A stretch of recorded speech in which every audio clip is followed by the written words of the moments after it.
Hello guys. So ionic equilibrium में आज हम लोग देखने वाले इलेक्ट्रोलाइट्स क्या होते हैं। देखिए गाइस, इलेक्ट्रोलाइट्स वर्ड आप लोगों ने सुना होगा, बहुत बार सुना होगा। आज हम लोग डिटेल में जानकारी लेते हैं कि इलेक्ट्रोलाइट होते क्या है, बेसिकली किन्हें हम लोग इलेक्ट्रोलाइट कह सकते हैं और किन्हें हम लोग इलेक्ट्रोलाइट नहीं कह सकते। ठीक है, तो गाइस अगर आप इलेक्ट्रिसिटी की स्टडी कर रहे हो तो आप लोगों ने कंडक्टर जरूर नाम सुना होगा।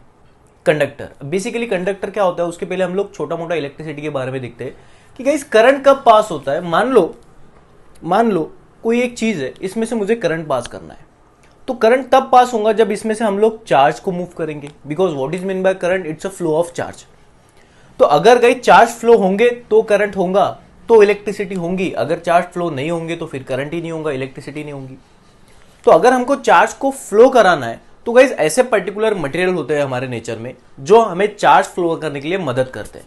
उस मटेरियल को हम लोग गाइस बोलते हैं कंडक्टर।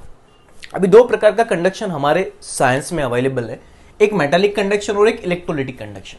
अभी मेटालिक कंडक्शन क्या है गाइस, देखो इलेक्ट्रोलाइट पढ़ने से पहले हमें कुछ बेसिक चीजें पता है, इसलिए पता होना चाहिए, इसलिए मैं ये सब चीजें आपको बता रहा हूं। अभी मेटालिक कंडक्शन क्या होता है, मान लो गाइस हमारे पास एक कोई मेटल है।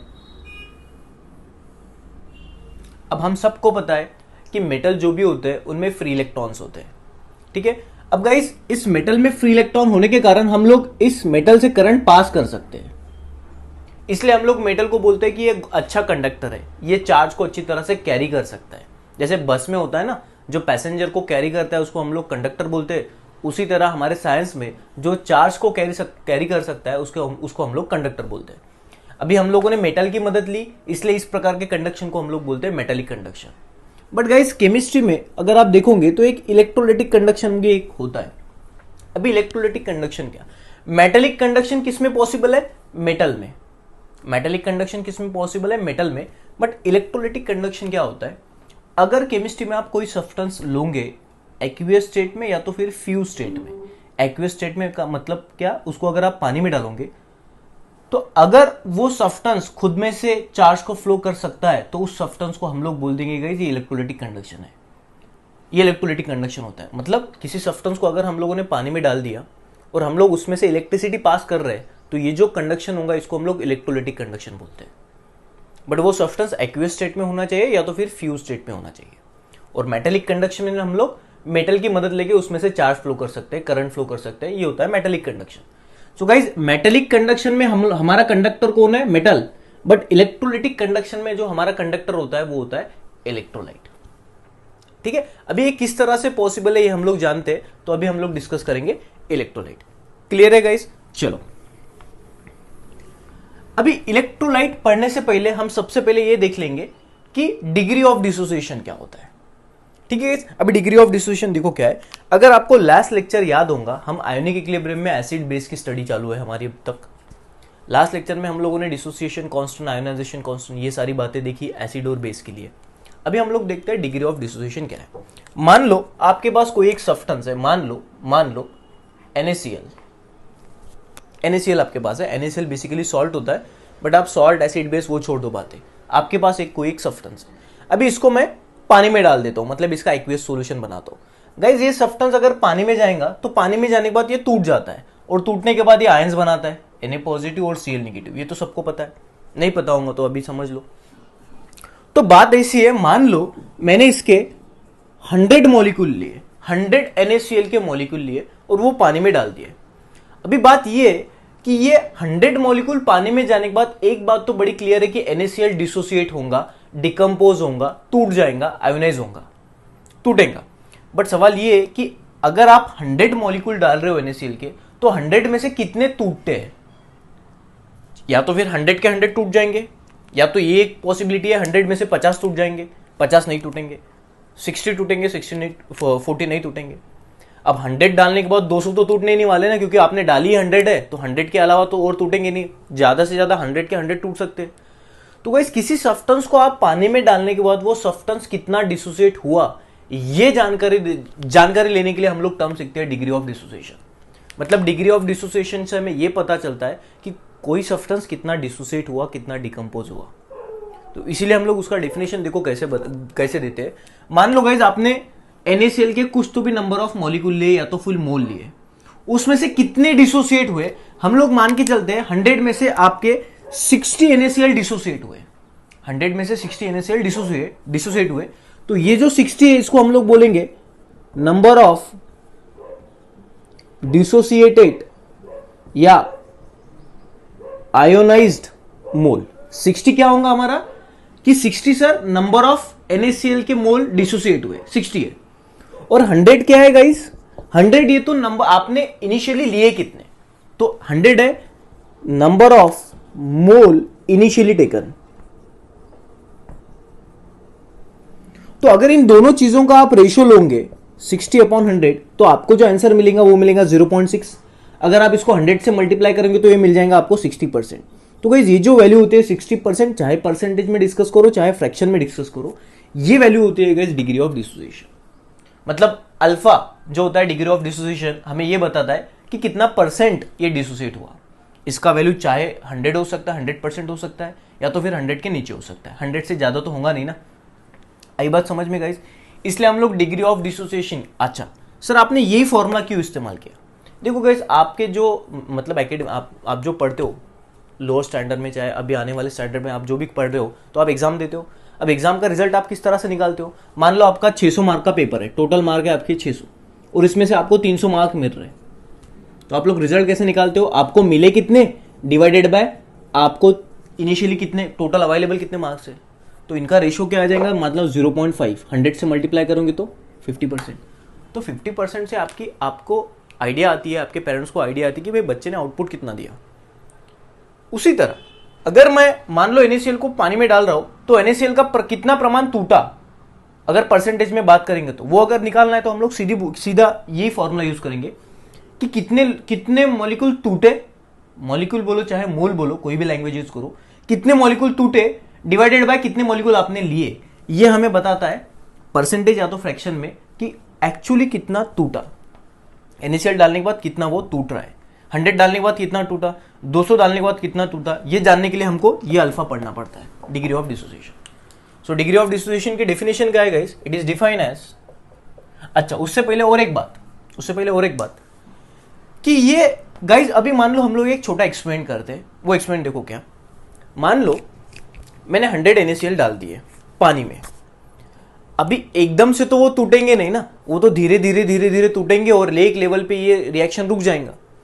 अभी मान लो किसी स्टूडेंट को मैंने ये कैलकुलेशन करने के लिए बोल दिया कि भाई NaCl मैंने 100 डाल दिए, अभी तू मेजर करके बता कितने टूटे। वो पहले मिनट में चला गया लैब में, उसने देखा हाँ सर 20 टूट गए और आ गया मेरे पास, सर आपने 100 मॉलिक्यूल डाले थे NaCl के, उसमें से 20 टूटे। फिर गाइस ये क्या आंसर करेक्ट है कि 100 में से 20 टूटे? तो मैं उसको एक सवाल पूछूंगा कि भाई पूरा रिएक्शन हुआ था या नहीं, या आप बीच में ही चेक करके आ गए? वो बोलेगा नहीं सर मैं बीच में से चेक करके आया।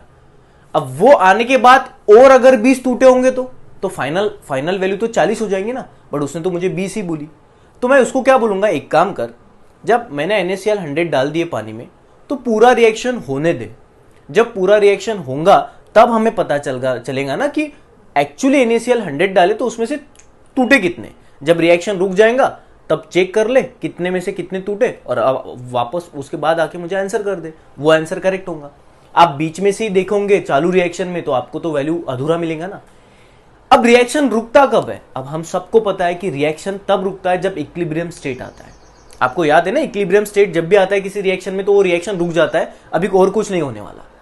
तो गाइस ये जो वैल्यू हमें निकालना है ये कब, किसी रिएक्शन के बीच में नहीं, रिएक्शन पूरा होने के बाद, रिएक्शन पूरा होने के बाद ही हमें करेक्ट वैल्यू मिलेंगे, तो फिर आप तो आधी अधूरी वैल्यू लेके चले आओगे। ठीक है ना गाइस? तो रिएक्शन कब रुकता है? इक्विलिब्रियम स्टेट में। तो डेफिनेशन में सबसे पहला पॉइंट हम ये बोल देंगे कि किसी केमिकल रिएक्शन, कोई केमिकल रिएक्शन जब इक्विलिब्रियम में आता है, जब वो इक्विलिब्रियम में आता है तब कितने मॉलिक्यूल डिसोसिएट हुए डिवाइडेड बाय कितने मॉलिक्यूल आप लोगों ने इनिशियली लिए, इन रेशियो को ही हम लोग बोलते हैं degree of dissociation. So in any chemical reaction, in chemical reaction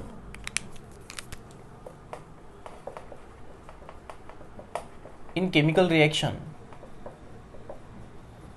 at equilibrium state,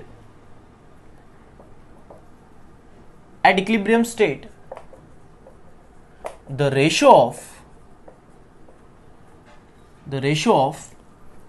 6, इसका क्या बोल दूंगा हम, नंबर ऑफ डिसोसिएटेड या ionized mole, the ratio of number of dissociated या तो फिर ionise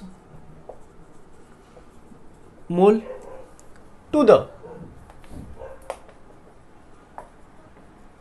total mole initially taken.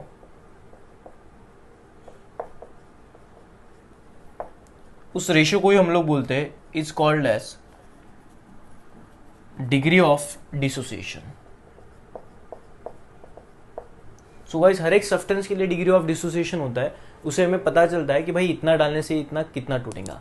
मान लो किसी सब्सटेंस का डिग्री ऑफ डिसोसिएशन 50% है, 0.5 है, तो मैं फटाक से बोल दूंगा कि सर आप जितना कितना लोगे उसमें से आधे मॉलिक्यूल ही टूट जाएंगे, बाकी के आधे टूटेंगे नहीं, क्योंकि डिग्री ऑफ डिसोसिएशन तो 50% है। सो डिग्री मतलब प्रमाण। तो डिग्री ऑफ डिसोसिएशन से हमें क्या पता चल रहा है कि कोई सब्सटेंस पानी में डालने के बाद या तो उसके फ्यूज स्टेट में कितना टूटता है। क्लियर है गाइस? तो इसका फॉर्मूला ये आ जाएगा, alpha is equal to number of dissociated mole divided by number of mole initially taken. ये होता है गाइज आपका डिग्री ऑफ डिसोसिएशन का फॉर्मूला। ठीक है, अब हम लोग एक दो इसके ऊपर एग्जांपल देखते हैं ताकि आपको अल्फा की वैल्यू से फीलिंग आ जाए। फीलिंग इंपॉर्टेंट है, फीलिंग आना। चलो मान लो गाइज, मान लो अभी हम लोग लेते हैं स्ट्रॉन्ग एसिड। अभी आप सबको पता है स्ट्रॉन्ग एसिड क्या होता है, सबको पता है स्ट्रॉन्ग एसिड क्या होता है। सर स्ट्रॉन्ग एसिड वो एसिड होते हैं जिनको पानी में डालेंगे तो वो पूरी तरह से टूट जाते हैं, ऑलमोस्ट कंप्लीटली टूट जाता है। याद है डेफिनेशन स्ट्रॉन्ग एसिड का? चलो स्ट्रॉन्ग एसिड ले लेते हैं हम लोग, मान लो HCl ले लिया। ये पानी में डालने के बाद बनाएगा H पॉजिटिव Cl नेगेटिव। तो गाइज अगर ये स्ट्रॉन्ग एसिड है तो हमें सबको पता है कि आप जितने भी मॉलिक्यूल डालोगे पानी में वो सारे के सारे टूट जाएंगे ऑलमोस्ट।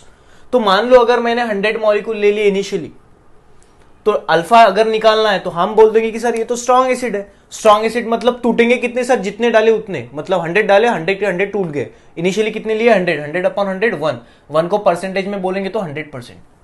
तो गाइस सुन लो कि अगर आपकी अल्फा की वैल्यू ज्यादा है, मतलब 100% या तो फिर 0.9 90% या तो 100%, देखो या तो परसेंटेज की लैंग्वेज यूज करो या तो फ्रैक्शन की। चलो हम लोग ये लैंग्वेज यूज करते हैं। अगर अल्फा की वैल्यू 1 है तो हम लोग पहले ये देखते हैं कि अल्फा की वैल्यू 1 से ज्यादा हो सकती है क्या। जी देखो, अगर मान लो ये जो आपको दिखाई दे रहा है अल्फा की वैल्यू, गाइस डिसोसिएटेड मॉलिक्यूल इससे ज्यादा कभी हो सकते हैं? बिल्कुल ही नहीं हो सकते ना यार। अगर आपने इनिशियली 100 डाला है तो टूटने वाले 100 से तो ज्यादा होंगे नहीं ना। अरे यार 100 डाल रहे हो तो 120 कैसे क्या टूटेंगे? 20 आए कहां से? तो या तो टूटने वाले 100 होंगे या तो 100 से कम होंगे अगर आप 100 लेते हो तो। मान लो इनिशियली आपने नंबर ऑफ मोल लिए 5 मोल लिए, तो भाई टूटने वाले लोग तो या तो फिर 5 मोल होंगे या तो 5 से कम होंगे। तो ये वैल्यू हमेशा इससे कम होगा।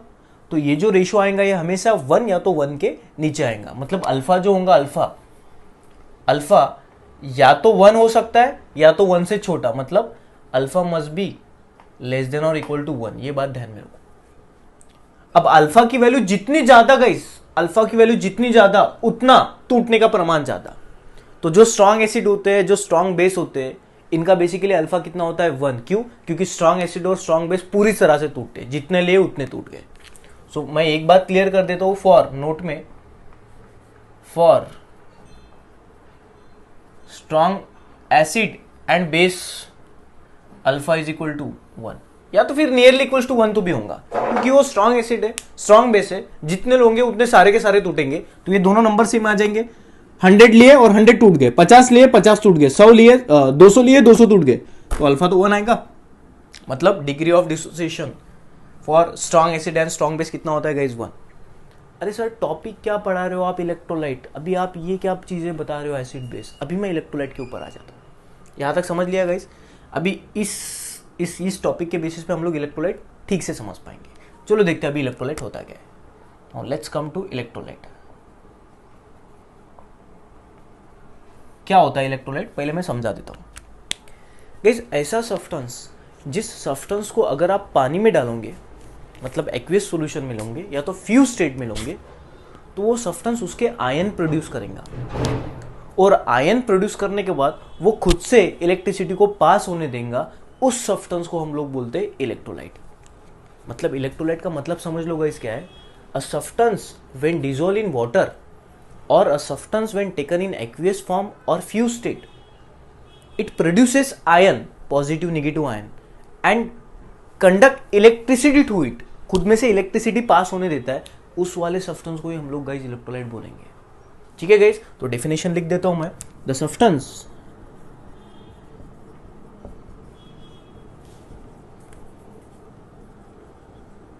व्हेन डिसॉल्व, या तो फिर ऐड बोल दो, add in water, produces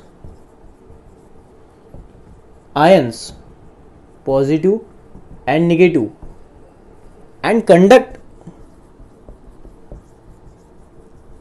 electricity through it is called as electrolyte। ठीक है गाइस, अभी सर आपने ऐसे कौन से सब्सटेंस है जो पानी में डालने के बाद खुद से इलेक्ट्रिसिटी पास करेंगे, बताओ जरा, चलो आओ देखते हैं, और क्यों वो इलेक्ट्रिसिटी पास कर रहे हैं खुद में से, ये भी हम लोग देखते हैं।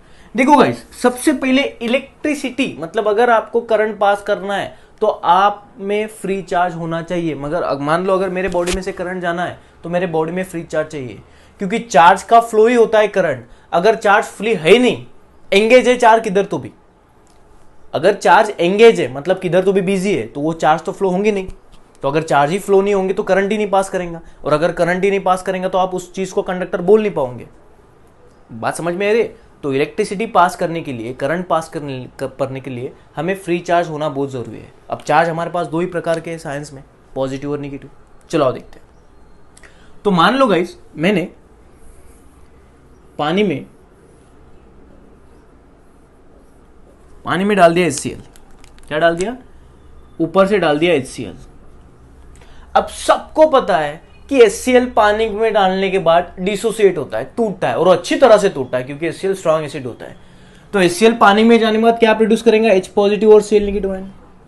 अभी मुझे बताओ गाइस, पानी में तो आपको फ्री चार्ज दिख रहे हैं ना, तो गाइस अगर ये फ्री चार्ज होंगे तो फ्री चार्ज जरूर इलेक्ट्रिसिटी को अच्छी तरह से कंडक्ट कर सकते हैं। तो इसलिए मैं बोल दूंगा कि HCl जब कभी आप पानी में डालोगे तो वो आयंस प्रोड्यूस कर रहे हैं। हम लोगों ने क्या बोला? When a substance when dissolve और add in water produces ion. देखो HCl पानी में डालने के बाद आयंस प्रोड्यूस कर रहा है। हाँ जी, प्रोड्यूस कर रहा है। अब अगर आयंस होंगे तो वो क्यों नहीं इलेक्ट्रिसिटी पास करेंगे खुद में से? क्योंकि इलेक्ट्रिसिटी पास करने के लिए फ्री आयंस की तो जरूरत होती है, फ्री चार्ज की तो जरूरत होती है। हम लोग फिजिक्स में चार्ज बोलते हैं, केमिस्ट्री में हम लोग किसी चीज के ऊपर अगर चार्ज आता है तो उसको आयंस बोलते हैं। तो हो गए ना आपके पास charge produce, free charge, ions produce हो गए ना।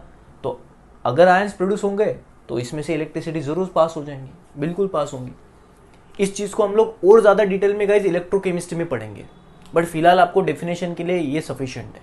तो मैं बोल दूंगा कि सर HCl अच्छा इलेक्ट्रोलाइट है। क्यों? क्योंकि HCl को पानी में डालने के बाद वो खुद से इलेक्ट्रिसिटी पास कर सकता है, इसलिए HCl हो गया हमारा इलेक्ट्रोलाइट। एक बात क्लियर हो गई? बात क्लियर गाइस। उसके बाद NaOH गाइस, ये तो स्ट्रॉन्ग बेस है सर। हाँ जी, स्ट्रॉन्ग बेस है। ये पानी में डालने के बाद आयन प्रोड्यूस करेगा। हाँ जी, बिल्कुल करेगा। अगर आप HCl को पानी में डालोगे तो यह क्या प्रोड्यूस करेगा? Na positive OH negative ion. देखो फ्री आयंस बन गए, पानी में जाने के बाद ये डिसोसिएट हो गया, फ्री आयंस बना दिए। तो इसमें से भी अब आप लोग करंट पास कर सकते हो, इलेक्ट्रिसिटी पास कर सकते हो। तो NaOH भी क्या हो जाएगा गाइस? एक इलेक्ट्रोलाइट। अब हम लोगों ने एसिड और बेस तो पढ़े, आने वाले लेक्चर में हम लोग सॉल्ट के बारे में भी डिस्कस करने वाले। जैसे NaCl गाइस सॉल्ट होता है, अगर आप इसको पानी में डालोगे तो ये भी टूट जाएगा Na पॉजिटिव और Cl नेगेटिव में। तो NaCl भी पानी में डालने के बाद, मतलब सॉल्ट ऐसे सब्सटेंस होते हैं हमारे केमिस्ट्री में जिनको पानी में डालने के बाद वो भी डिसोसिएट हो जाते हैं। तो डिसोसिएट होने के बाद ये भी आयंस प्रोड्यूस करेंगे। और एक बार अगर आयंस प्रोड्यूस हो गए तो इनमें से हम लोग इलेक्ट्रिसिटी पास कर सकते हैं। तो ये भी क्या हो जाएंगे? इलेक्ट्रोलाइट। मतलब guys, all acid, all base and all salt act as a electrolyte. तो इलेक्ट्रोलाइट कौन कौन होते हैं guys? All acid, all base और ऑल सॉल्ट, ये इलेक्ट्रोलाइट का काम करते हैं। क्लियर है गाइस? अब इसमें भी दो प्रकार आते हैं, स्ट्रॉन्ग इलेक्ट्रोलाइट और वीक इलेक्ट्रोलाइट। अभी ये देखते हैं हम लोग। एक सेकेंड, वीडियो चालू है, देखें। अभी इसमें भी दो प्रकार है गाइस, स्ट्रॉन्ग इलेक्ट्रोलाइट और वीक इलेक्ट्रोलाइट, वो देखते हैं।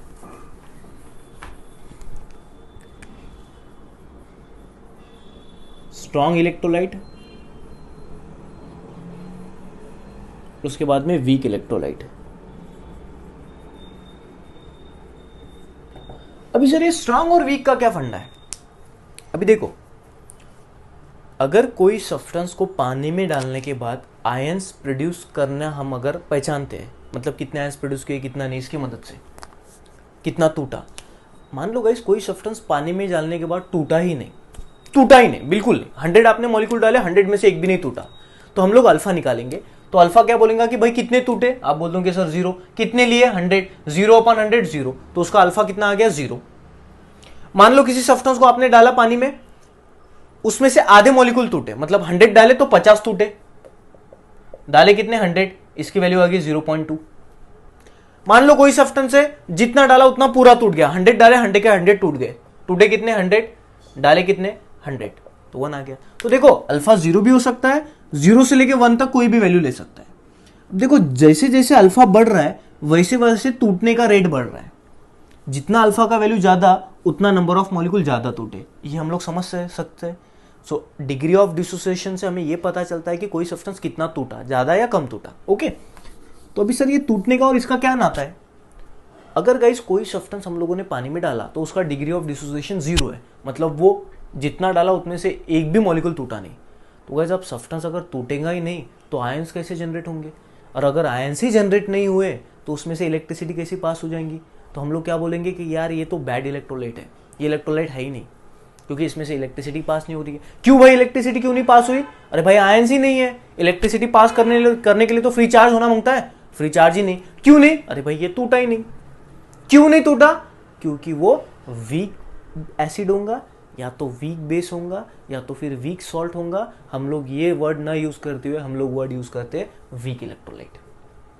आई बात समझ में? अगर कोई सब्सटेंस कम आयंस प्रोड्यूस करेगा तो कम चार्ज होंगे फ्री, और कम फ्लो होगा इलेक्ट्रिसिटी का, तो वो हो जाएगा वीक इलेक्ट्रोलाइट। स्ट्रॉन्ग इलेक्ट्रोलाइट क्या होंगे कि भाई सर आपने कोई सब्सटेंस डाल दिया, जितना डाला पूरा का पूरा टूट गया। पूरा का पूरा अगर टूटेगा तो नंबर ऑफ आयन ज्यादा होंगे, और अगर गाइस नंबर ऑफ आयन ज्यादा है तो इलेक्ट्रिसिटी बहुत अच्छी तरह से पास कर सकते हो। देखो इलेक्ट्रिसिटी तब अच्छी तरह से पास कर पाओगे आप सब्सटेंस में से जब आपके पास नंबर ऑफ आयंस ज्यादा होंगे। और नंबर ऑफ आयंस कब ज्यादा होंगे? जब सब्सटेंस लेने के बाद टूटेगा ज्यादा। और सब्सटेंस कब टूटेगा ज्यादा? जब उसका अल्फा ज्यादा है। सो डिग्री ऑफ डिसोसिएशन ज्यादा मतलब टूटने का रेट ज्यादा, और जितने ज्यादा टूटेंगे सब्सटेंस उतने ज्यादा आयंस बनेंगे, और जितने आयन ज्यादा बनेंगे गाइस उतना इलेक्ट्रिसिटी अच्छा पास कर पाओगे। समझे गाइस? तो हमको पता है कि एसिड के भी 2 प्रकार है, स्ट्रॉन्ग एसिड और वीक एसिड।